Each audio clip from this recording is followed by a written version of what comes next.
direction past that Dome Memorial. That's the Pennsylvania Memorial. Goes up to that white building, which is a park building called the Cyclorama. Then starts hooking to the right. You can actually see the Green Water Tower if you squint a bit. That's on Cemetery Hill. We can't see Culp's Hill because of these trees. That's where we started our tour. So it goes down and hooks to the right. Confederate battle line, it's about the last thing you can see well. That's the tree line. That's a 6-mile long Confederate battle line. And you can't see the end of it because of this high ground that we just came up and over. That's Big Round Top. Now there are 10,000 Union soldiers in battle line from about where the Pennsylvania Memorial is to the base of this hill. They're under the command of a major general from the state of New York by the name of Daniel Sickles. Now, as soon as Sickles is placed in that position, he doesn't like it. The reason he doesn't like it, he's been given the only low ground on the entire Union battle line to defend. And it's no fun to defend low ground in any war. And on his own and without orders, he breaks away from the rest of the Union battle line. He breaks away from the fishhook, and he advances his men forward looking for better positions. Now, if you look out there, you'll see 2 red barns way in the distance. You got to squint a little bit in this haze. That's how far forward Sickles moves without orders. Now again, he should have been in a straight line from that Dome Memorial to and include this hill in Union defenses. Instead, he moves forward of it.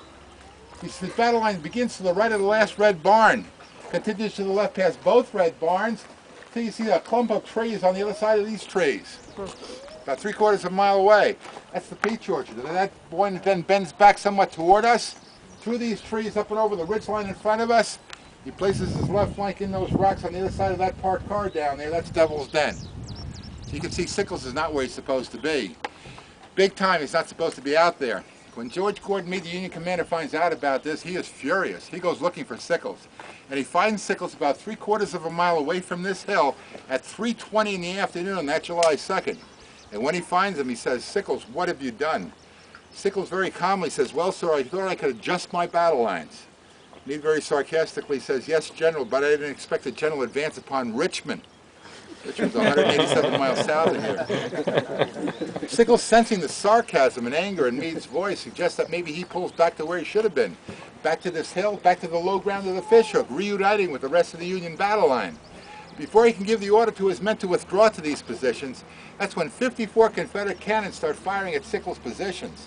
And shortly thereafter, 23,000 Confederates begin their attack. It's too late. The only thing George Gordon Meade can do, send reinforcements out to Sickles and hope for the best. On this part of the battlefield, not the commanding general has decided where to fight, but an insubordinate general from the state of New York by the name of Dan Sickles, who chooses to place his command 3/4 of a mile in front of the rest of the Union battle line. There's no wonder why George Gordon Meade now loses all faith in Daniel Sickles. So he sends a man to this portion of the battlefield, a man he feels he can trust. He sends that man, the man standing on the rock. That's Brigadier General Gouverneur Kimball Warren of Meade's staff. Now, Warren's been sent here by Meade to ascertain exactly how strong Daniel Sickles' lines are and where the reinforcements should be sent. Because Meade is committed to those lines now. They're now under attack. So Warren does what we do 143 years later. He comes to high ground to get a better view. He and 3 staff members come riding up the hill. As they ascend the hill, in their horror, they realize that Dan Sickles has left this hill unoccupied. There's nobody up here.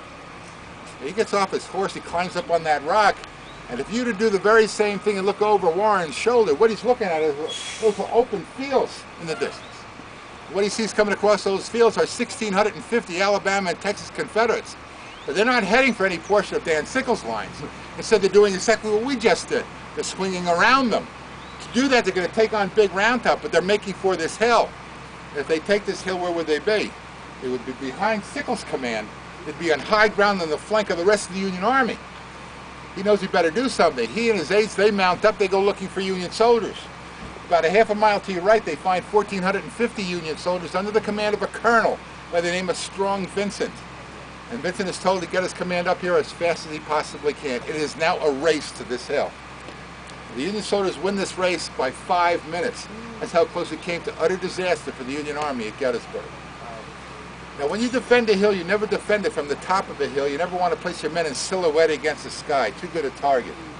All battles on hills are always on the forward slope. And this is no exception. Battle of Little Round Top takes place on that little ledge that you see in front of you. You see a monument, an evergreen tree, a monument, an evergreen tree. And I've shown you 2 other monuments when we're still in the bus coming up that part of the slope. That's where the Battle of Little Round Top takes place. Union positions established. 5 minutes later, it's attacked. The Confederates working their way around to attacking both Union flanks on the hill. The first Union flank they attack is the Union left flank. 150 yards in that direction. 377 men from the state of Maine. The 20th Maine Volunteer Infantry, under the command of a school teacher by the name of Joshua Lawrence Chamberlain, are attacked by 650 Alabamans. It's one of the nastier fights at Gettysburg. In 50 minutes, it went to hand-to-hand combat 5 separate times.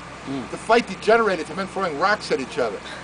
Finally, when the Union commander Chamberlain realizes he's out of ammunition, he sees no support coming up for him, because the only command he feels he can give, that's fixed bayonets and charge. 200 men, that's all they can afford, will affix bayonets and charge an overwhelming number of Alabamans, and they are successful. At the point of a bayonet, they drive those exhausted Alabamans off that flank to secure that flank. And for that bayonet charge, Colonel Joshua Lawrence Chamberlain will be awarded the Congressional Medal of Honor. One of 62 that were issued to Union soldiers at the Battle of Gettysburg. But this hill was secured not by one bayonet charge, it was secured by 2. The other one was right between those 2 evergreen trees. And by the way, those trees are witness trees. They were there at the time of the battle. Wow. Between those 2 trees are 200 men from the state of Michigan. They would be badly beaten back by the repeated attacks of 800 Texas Confederates. When the Texans prevail and gain access to that ledge, they start pushing in the Union flank. They start pushing up the hill. Things do not look good for the Union cause at Gettysburg. The Union right flank has been turned on this hill. But fortunately for the Union cause, that man on the rock, General Warren, has not been sitting idly by. While all this is going on, he's been down in that valley looking for as many Union soldiers as he can possibly redirect to this hill.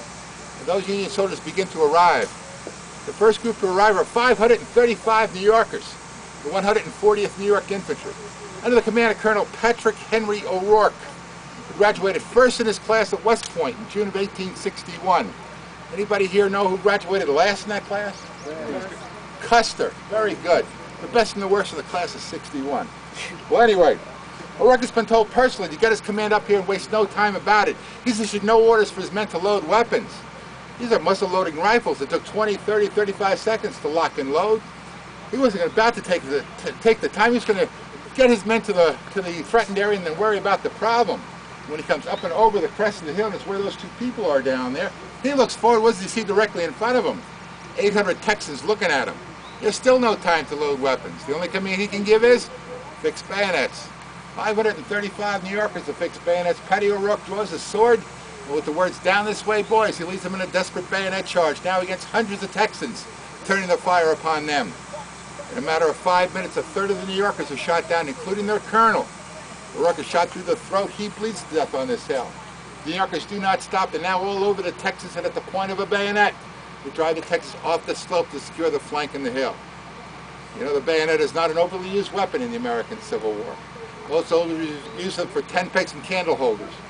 But yet on the most important battle ever fought on the North American continent, and you're standing on it right now, Little Round Top at Gettysburg was Lee's best chance here.